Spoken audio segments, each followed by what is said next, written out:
दोस्तों इस फल के बीज को अपनी जेब में रख लें, यानी इस फल में से जो बीज निकलते हैं उसको केवल आपको सूर्योदय के बाद अपनी जेब में रख लेना है। और आपके जो शत्रु हैं, जो भी आपको परेशान कर रहे हैं, जो आपको पूरी तरह से बर्बाद कर देना चाहते हैं, वो सारे के सारे शत्रु दोस्तों आपके खत्म हो जाएंगे, रोएंगे, पछताएंगे और दोस्तों गिड़गिड़ाएंगे। तो दोस्तों किस तरह से उपाय को करना है, कैसे इस उपाय को करना, पूरा इस वीडियो में जानेंगे, इसलिए वीडियो को अंत तक लास्ट तक जरूर देखना।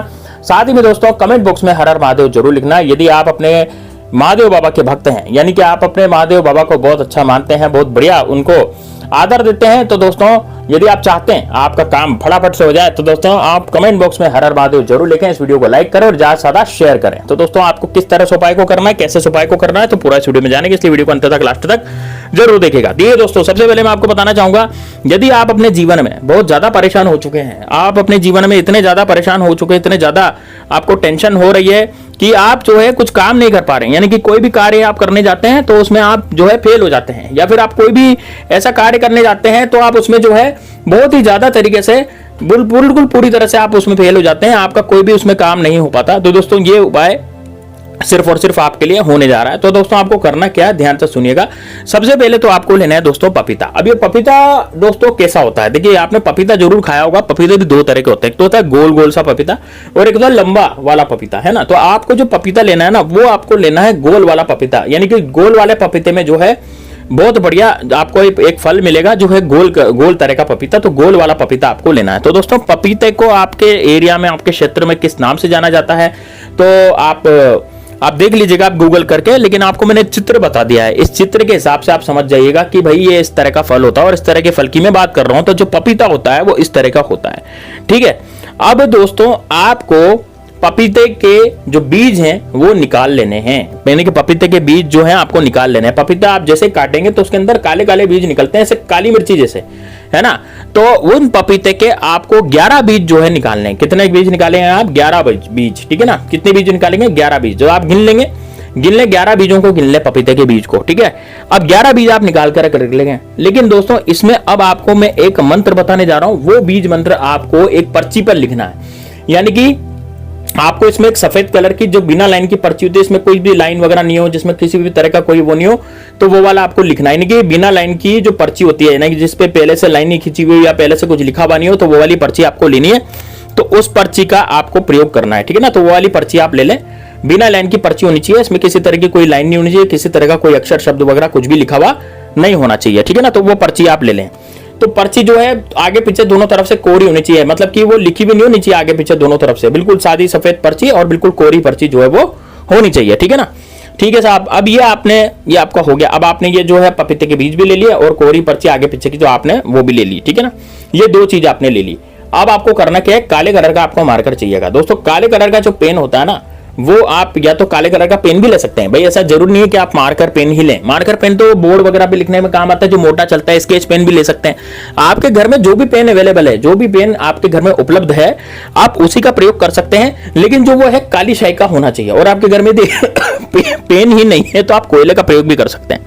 मान लीजिए आपके घर में पेन ही नहीं है तो आप कोयले का प्रयोग भी कर सकते हैं। आपके घर में मान लीजिए आपके घर में पेन नहीं है साहब, तो पेन नहीं है तो आप कोयले का भी प्रयोग कर सकते हैं। काले कलर का पेन या काले कलर का कोयला, या इनका भी प्रयोग आप आसानी से कर सकते हैं, ठीक है। तो ये 2-3 चीजें आपको लेनी है। अब दोस्तों आप किस तरह के शत्रु का नाश कर सकते हैं, देखिए शत्रु जो है, जो सामने से आकर के बाहुबली बनता है, जो जबरदस्ती आपको परेशान करता है, जो जबरदस्ती आपको गिदड़ भक्कियां देता है, धमकियां देता है, तेरा ये कर दूंगा, तेरा वो कर दूंगा, तेरा ऐसा हो जाएगा, तेरा वैसा हो जाएगा, इस तरह से जो शत्रु है वो आपको करता है, आपको टॉर्चर करता है, आपको मार गिराने की कोशिश करता है, आपको खत्म कर देने की कोशिश करता है। इस तरह का शत्रु, आप कोई दुकान लगा करके बैठे हैं, अब दुकान बढ़िया चल रही है, अभी बढ़िया दुकान चल रही थी, लेकिन अचानक से दुकान पर ग्राहक आना बंद हो जाते हैं। अचानक से आपकी जॉब जो है, नौकरी जो है वो छूटने की कोशिश होती है। अचानक से क्या होता है कि आपका बॉस जो है आपको जवाब दे देता है। आपका बॉस कहता है कि भैया आप कल से नौकरी पे मत आना। इस तरह से वो बॉस जो है वो जवाब दे रहा है, या आपसे लड़ाई झगड़े करता है, या फिर जबरदस्ती आपको मनमुटाव जो है बॉस के साथ हो गया।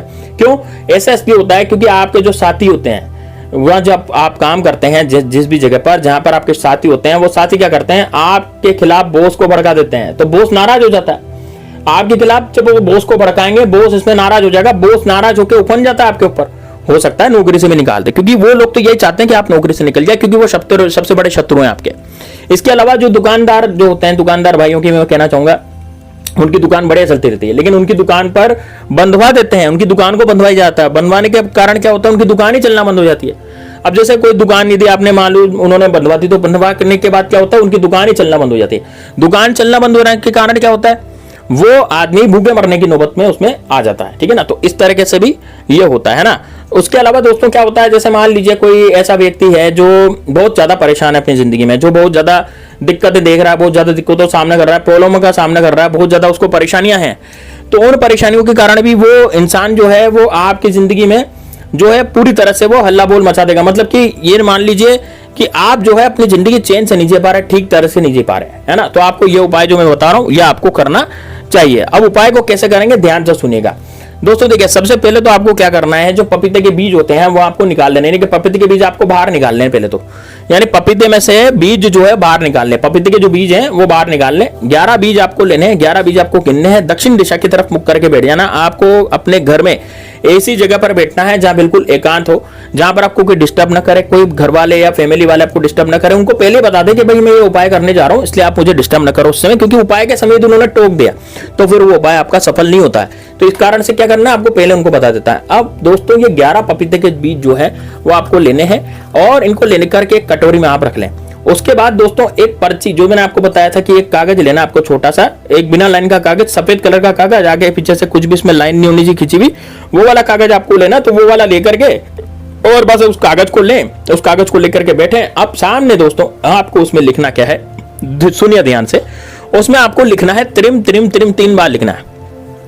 ये दोस्तों बगलामुखी का मंत्र, बीज मंत्र होता है त्रिम। ये एक तांत्रिक वर्ड है, एक तांत्रिक शब्द है, और इसकी वजह से आप अपने शत्रु का पूरी तरह से नाश कर सकते हैं।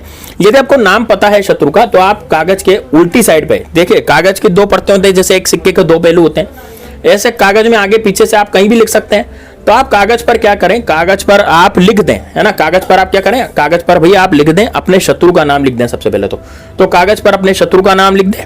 कागज पर शत्रु का नाम लिखने के बाद जब आप कागज पलटेंगे तो कागज पलट करके आप जो है 3 बार आपको त्रिम त्रिम त्रिम ऐसे लिखना है ना। क्या लिखना है आपको, 3 बार त्रिम त्रिम त्रिम ऐसे लिखना है। किससे लिखेंगे, काले कलर के पेन से लिखेंगे या काले कलर के मार्कर से लिखेंगे, ठीक है ना।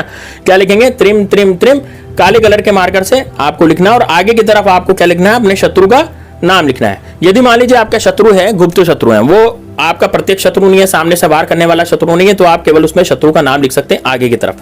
तो भाई आगे की तरफ क्या करें, आप शत्रु का नाम लिख दें। अब जैसे मान लीजिए मेरे शत्रु का नाम अजय सिंह है, तो मैंने आगे क्या लिख दिया, अजय लिख दिया, और पीछे की तरफ क्या लिख दिया, त्रिम त्रिम त्रिम, 3 बार लिख दिया मैंने, ठीक है। ठीक है, अब ये क्या है, त्रिशूल वाला है, ध्यान रखेगा, त्रिशूल वाला है ये, है ना। उसमें लिखना त्रिम त्रिम त्रिम, कागज पर पिछले की तरफ, आगे की तरफ आपको क्या लिखना है, आगे की तरफ आपको अपने शत्रु का नाम लिखना है। जैसे मान लीजिए अजय सिंह है, तो मैं क्या लिख दूंगा, अजय लिख दूंगा। भैया ये हो गया। अब क्या करना है दोस्तों, ये जो पपीते के बीज जो आपने लिए हैं 11, उनको, उन पपीते के बीज को, वो जो कागज लिया है उसमें पुड़िया बांध लेनी है, यानी कि पपीते के बीजों को उस कागज की पुड़िया में आपको रख लेना है और अपने ऊपर से इसको घुमाना है। अपने ऊपर से इसको कितनी बार घुमाना है, 7 बार, है ना। 7 बार घुमा करके अपनी जेब में इसको रख लें। कहां पर रखेंगे, अपनी जेब में। अपने जैसे आप कुर्ता पहनते हैं, शर्ट पहनते हैं, पैंट पहनते हैं, तो उसमें जेब होती है, तो आराम से जेब रख लें। और जो महिला इसको कर रही है, तो यदि महिला कर रही है तो आप उसको, महिला जो है, जो भी मुझे महिला सुन रही है, वो अपने पर्स में इसको रख सकते हैं, ठीक है ना दोस्तों। तो आप खुद देखेंगे कि 2 घंटे के अंदर अंदर आपका जो शत्रु है वो आप पर किया कराना भूल जाएगा। और यदि वो किया कराने की कोशिश करता भी है तो दोस्तों उससे कुछ भी नहीं होगा। तो दोस्तों ये बड़ा जबरदस्त से बड़ा शानदार प्रयोग है, इसको जरूर करना। चलिए दोस्तों मिलते हैं नेक्स्ट वीडियो में, तब तक के लिए जय श्री राम, जय बागेश्वर धाम सरकार।